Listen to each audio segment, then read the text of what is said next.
My YouTube channel coaching classes bye Kamlesh sir. तो आप देख रहे हैं हमारा चैनल, और उस चैनल में आज मैं इस वीडियो के माध्यम से आप लोगों को पढ़ाने वाला हूँ जेरेंड व इन्फिनेटिव। बच्चों ने मेरे से कई बार पूछा और मैंने भी बताया, लेकिन कुछ चीज़ें उनको समझ में नहीं आई, तो मैं कुछ अलग तरीके से आप लोगों को बताऊँगा कि ताकि आपको समझ में आ जाए कि ये जेरेंड और इन्फिनेटिव क्या है आपका। जैसे आप लोग साधारण लिए मैं आपसे पूछूँ कि गो इसकी मीनिंग क्या होती है, कम ईट, तो निश्चित रूप से आप बताएंगे कि गो माने जाना, कम यानी आना, ईट माने खाना, ड्रिंक माने पीना, सिट माने बैठना। तो मैं कहूँ कि आप ये गलत पढ़ रहे हैं, तो मैं बिल्कुल सही कह रहा हूँ, आप वास्तव में गलत पढ़ रहे हैं। वही मैं अंतर आप लोगों को समझाने वाला हूँ। तो आइए मैं आपको बता देता हूँ, गो माने जाना नहीं होता। अगर इसे हम अच्छी तरह से जाने तो गो यानी होता है जाओ, कम यानी आओ, और ईट माने खाओ, क्योंकि ये क्या है आपके ऑर्डर। समझ में आया? अब जिसके लास्ट में ना आता है, जैसे आना, जाना, खाना, पीना, उठना, बैठना आदि, तो उसे अपन इन्फिनेटिव कहते हैं। और कैसे? उसके पीछे या आगे आपका टू के साथ आता है। कैसे आएगा? जैसे वर्ब में आपका टू लगा, वर्ब के फर्स्ट फॉर्म में टू लगा, तो वो इन्फिनेटिव कहलाता है।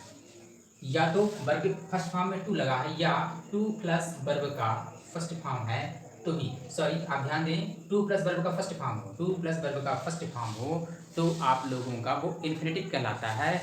और जैसे मैं एग्जांपल के लिए बता दूं, टू प्लस गो ये आपका इन्फिनेटिव है, और इसी गो में यदि मैं आईएनजी लगा दूं तो आपका वो जिरेंड हो जाएगा। इसे समझें, आईएनजी फॉर्म वो आप लोगों का जिरेंड कहलाता है। तो आप लोगों को समझ में आ गया होगा। अदर एग्जांपल लें, जैसे आप लोगों का टू ईट ये आपका इन्फिनेटिव है, और इसी ईट में यदि मैं आईएनजी लगा दूं, यानी कुल मिला के मैं आपको कहूं कि वर्ब के पहले में यदि टू लगा दूं, वर्ब के पहले मैं वो टू लगा दूं तो वो इन्फिनेटिव बन जाता है। और यदि मैं वर्ब में आईएनजी लगा दूं तो वो जेरेंड बन जाता है। आपको समझ में आ गया होगा। मैं एक एग्जांपल लेता हूं और उसमें आपको बताने का प्रयास करता हूं। जैसे मैं आप लोगों को बता दूं, ये कम, इसके पहले यदि मैं टू लगा दूं तो आप लोगों का क्या बन जाएगा, आप लोग बताएं। ये बन जाएगा आपका इन्फिनेटिव। और इसी कम में यदि मैं आईएनजी लगा दूं, पहले मैंने टू लगाया तो इन्फिनेटिव बन गया, और उसमें मैंने आईएनजी लगा दिया तो वो जीरेंड बन गया। तो मैं समझता हूँ कि आप लोगों को समझ में आ गया होगा। अब मैं एक ट्रिक बता देता हूँ, उस ट्रिक के माध्यम से आप सेंटेंस बनाने का प्रयास करेंगे। ट्रिक आप लोग लिख लें ताकि आपको समझ में आ जाए। सेंटेंस की हर दूसरी वर्ब, सेंटेंस की हर दूसरी वर्ब क्या कहलाती है? सिर्फ जिरेंड या इन्फिनेटिव से बनती है, सिर्फ जिरेंड या इन्फिनेटिव से बनती है।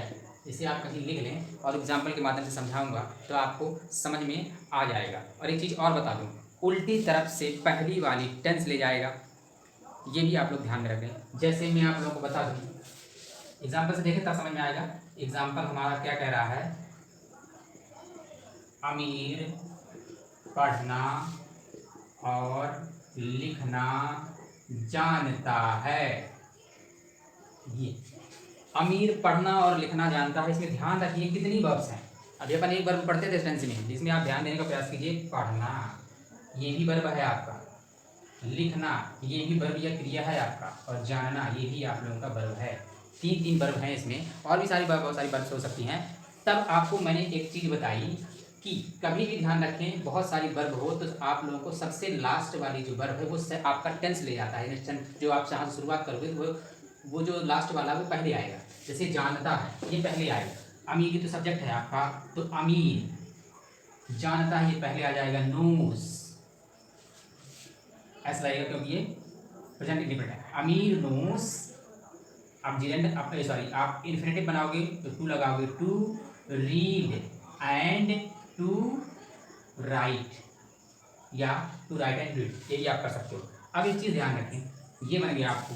अगर हम इसी को करें तो अमीर नोस, ये तो आपका इन्फिनेटिव हो गया, ये आपका क्या हो गया? इन्फिनेटिव। अब इसी का अपन जिरेंड बना लें, तो आपको पता है इसमें आईएनजी लगता है, Mir knows reading and writing. ये अब शायद आपको थोड़ी थोड़ी समझ में आया होगा कि इसमें आप इन्फिनेटिव में वर्ब के पहले टू लगाते हैं और उसमें वर्ब के बाद आईएनजी लगाते हैं जेरेंडे में। वर्ब के पहले टू लगाएंगे तो इन्फिनेटिव बन जाएगा और वर्ब में आईएनजी लगा देंगे तो जेरेंडा बन जाएगा। तो मैंने आप लोगों को समझाया। अब और एग्जांपल्स ले लेते हैं,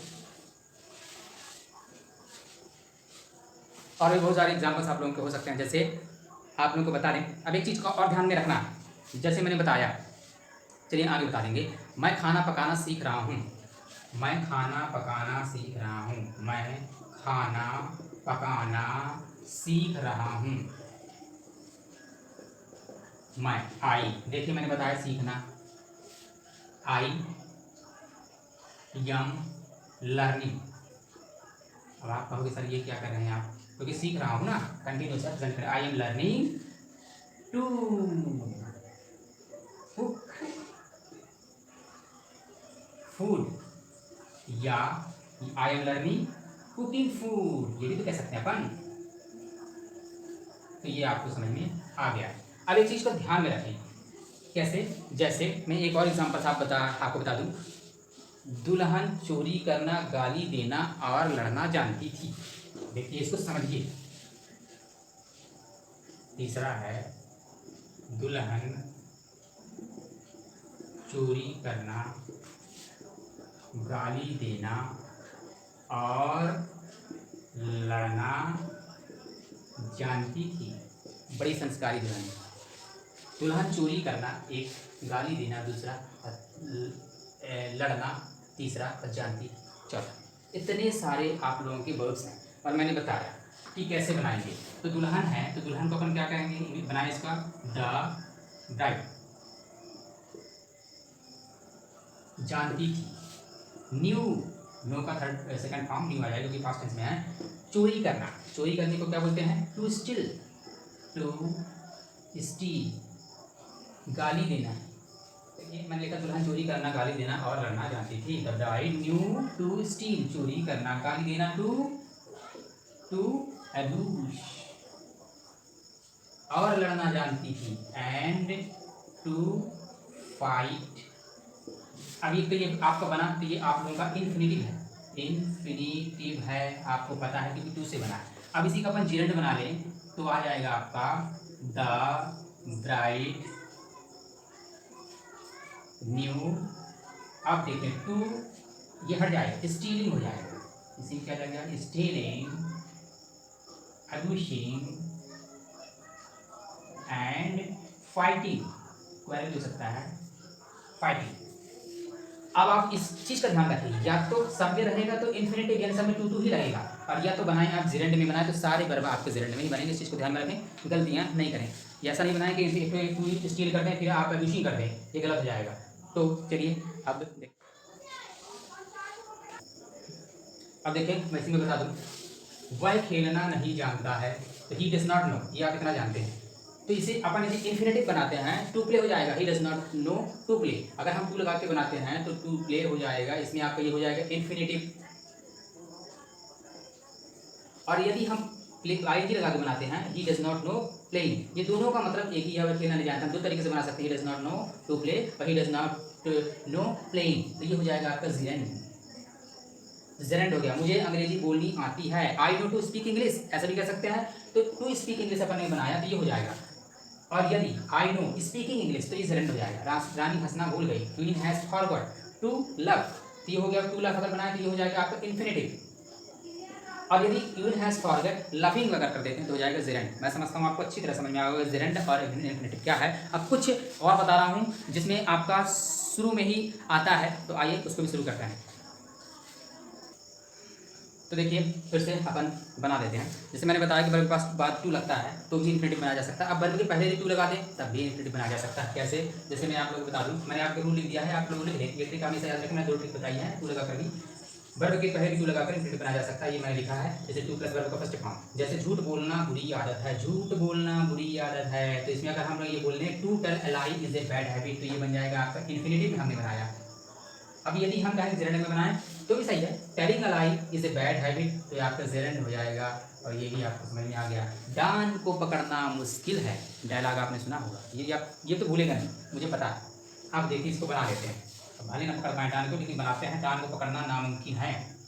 तो पकड़ना मतलब टू कैच। देखिए वर्ब के पहले पन्ने टू लगाया, इसे भी लगाया, to catch don.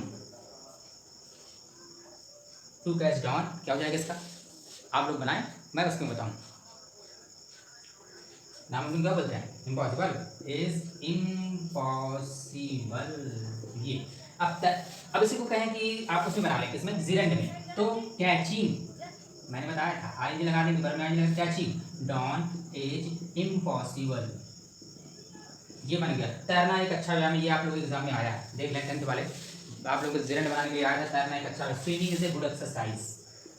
Swimming is a good exercise. ये बना। To swim is a good exercise, अगर उसमें बनाने के लिए आए, किसमें? इन्फिनेटिव बनाने के लिए। मैं समझता हूँ आप लोगों को ये भी समझ में आ गया होगा। तो आज के लिए इतना ही। Thanks for watching.